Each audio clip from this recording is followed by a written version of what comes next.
पहली दस्तक पूछती है, ऐसे फैसले क्यों लिए जा रहे हैं जिनकी उम्र एक रात भी नहीं होती? ऐसे फैसले क्यों लिए जाते हैं जिनसे जनता के मन में भ्रम और संशय पैदा होता है? कल रात एक फैसला आया कि छोटी बचत की ब्याज दरों में कटौती की जाएगी। सुबह होते ही वित्त मंत्री ब्याज दरों में कटौती के फैसले को भूल बताकर पूरा फैसला वापस कर देती है। विपक्ष पूछने लगता है कि भूल चुनाव देखकर महसूस हुई या फिर चुनाव के बाद जनता की बचत पर फिर से चपत लग सकती है।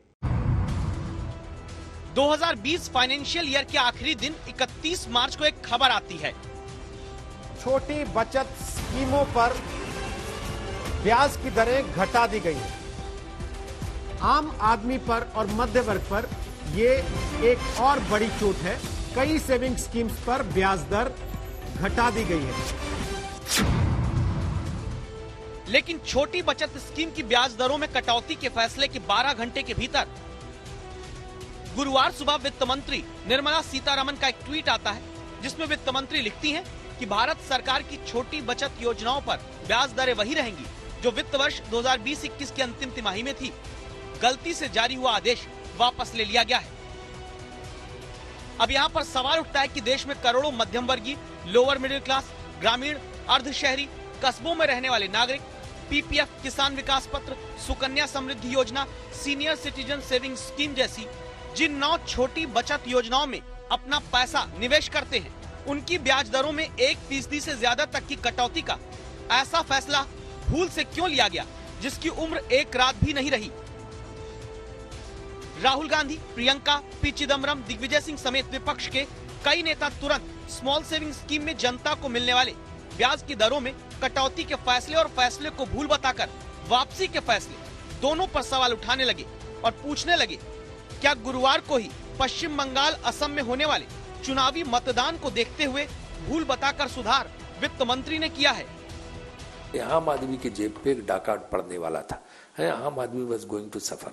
But now, since elections were going on, so party would have told them कि तुमने क्या कर दिया, अभी तो तुमने जो ये कर दिया तो इससे तो नुकसान हो जाएगा, वोट नहीं मिलेंगे। इसलिए जल्दीबाजी में उन्होंने कहते हुए कि ओवरसाइट, मतलब गलती से, अभी पता नहीं था, अनजाने में ऑर्डर निकल गया, तो इसलिए हम इसको वापस लेते हैं। It has been deferred or it has been cancelled or you are going to re-implement this order. This kind of clarification I am seeking, the Congress party is seeking from the finance ministry.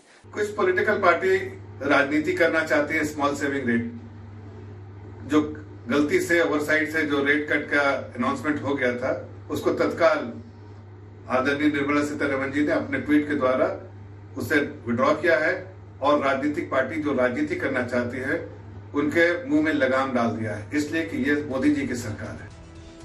विपक्ष के आरोपों और BJP के बचाव के बीच सवाल उठने की वजह इसलिए बनती दिखी क्योंकि कांग्रेस नेताओं के मुताबिक चुनाव देखकर ही तेल के दामों में कमी शुरू हुई, चुनाव देखकर ही गैस के दामों में कटौती हुई और चुनाव देखकर ही छोटी बचत स्कीम में ब्याज दर घटाने वाले फैसले पर भूल चूक लेनी देनी कहकर फैसला पलटा गया। इस सियासत के बीच में है भोपाल के लक्ष्मी नारायण शर्मा जैसे देश के करोड़ों नागरिक जो अपनी जिंदगी की कमाई में जरूरतों को कम करके बचाए गए पैसों को तमाम छोटी छोटी बचत योजनाओं में लगाते हैं भविष्य के किसी सपने को पूरा करने के लिए। फरवरी 2020 तक के आंकड़े कहते हैं कि 10,46,766 करोड़ रुपए की रकम देश की जनता ने अलग अलग लघु बचत योजनाओं में लगा रखी है। इसमें 7,16,363 करोड़ रुपए जनता ने पोस्ट ऑफिस डिपॉजिट स्कीम और सीनियर सिटीजन स्कीम जैसी अन्य योजनाओं में जमा किया, जबकि 82,381 करोड़ रुपए पीपीएफ में जमा किए गए हैं। जैसे भोपाल के स्वास्थ्य विभाग के कर्मचारी लक्ष्मी नारायण शर्मा ने पीपीएफ में पैसा जमा किया, घर बनाने के लिए, भविष्य के लिए फंड जमा करते। लक्ष्मी नारायण पूछते हैं कि जिस पीपीएफ में पिछले साल भी ब्याज दर में कटौती की गई, वही भूल इस बार भी सरकार कर देती तो इनके सपने का पैसा कम पड़ जाता। 7.1% को भी घटा करके 6.4% पर लाया जाता तो सीधे 2.5% का नुकसान हो रहा था, जिससे आप ये मान के चलिएगा कि मुझ जैसे छोटे से कर्मचारी को 50 से 60 हजार रुपए का वार्षिक नुकसान होता है। अब लक्ष्मी नारायण जैसे आम नागरिकों के मन में सवाल ये है कि बचत योजनाओं की ब्याज दर में कटौती को जिसे अभी भूल बता दिया गया, क्या आगे अब कटौती नहीं होगी और क्या वाकई अभी सरकार से भूल हुई भी है? इसलिए हमने वित्तीय सलाहकार के तौर पर जानकारी रखने वाले एक्सपर्ट से सवाल किया है। हर 3 महीने में समीक्षा की जाती थी, लेकिन क्योंकि एक साथ कर दी गई थी, एक बड़ी कटौती 2020 में ही सरकार ने कर दिया था, अनाउंस कर दिया था, तो ये उम्मीद की जा रही थी कि ये समीक्षा की जाएगी इस वर्ष में। लेकिन उसका समय जो चुना गया वो कल, क्योंकि 1 अप्रैल से ये क्वार्टर शुरू हो रहा था, तो ये अनाउंस कर दिया गया। तो प्रथम दृष्टया मुझे ऐसा नहीं लगता कि ये ओवरसाइट से हुआ होगा।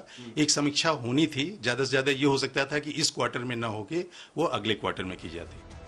यानी ये आशंका खत्म नहीं हुई कि अगली तिमाही में दोबारा भोपाल की ऋतु प्रजापति जैसे आम लोगों की बचत योजना में लगाई गई मेहनत की कमाई पर मिलने वाली ब्याज दरें घट सकती हैं, जो फिलहाल भूल स्वीकार करने वाली वित्त मंत्री का शुक्रिया करती हैं। एफडी अपन सोच के रखते हैं कि हम अपने फ्यूचर में उसको इन्वेस्ट करेंगे या घर लेने के लिए, बहुत सारी चीजों के लिए बहुत फर्क पड़ जाता है उसमें। हम सरकार ने जिस हिसाब से अपना फैसला वापस लिया, उनका मैं शुक्रगुजार करती हूँ।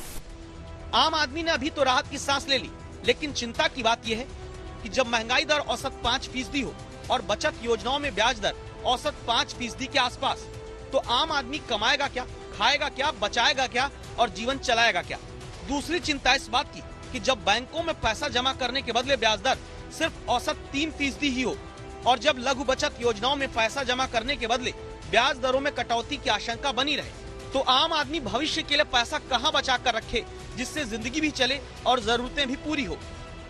कुछ लोगों के मन में एक विचार ये भी है कि फिर तो आम आदमी को बाजार में पैसा लगा देना चाहिए, लेकिन क्या ये देश के गांवों, कस्बों, अर्ध शहरी इलाकों में रहने वाले मिडिल क्लास, निम्न मध्यम वर्गीय नागरिकों और वरिष्ठ नागरिकों के लिए आसान होगा?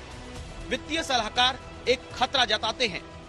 ऐसी सिचुएशन में जब वो देखेगा कि हमारे पैसे कम हो रहे हैं, ब्याज कम हो रहा है, तो वो विकल्प के रूप में अलग अलग एवेन्यूज पे ध्यान देने लगेगा, और वो एवेन्यूज जो होंगे वो रिस्क और जोखिम से जुड़े होंगे, जिसमें कोई संशय नहीं। मार्केट लिंक होगा। और हमें ये नहीं भूलना चाहिए कि मार्केट लिंक्स में काम करने वाले सारे लोग शिक्षित नहीं होते, और ऐसे लोग जो कि शिक्षित नहीं है, जानकार नहीं है, अप्रोप्रिएट उनके पास एक्सेस नहीं है, वो लोग धोखा खा सकते हैं।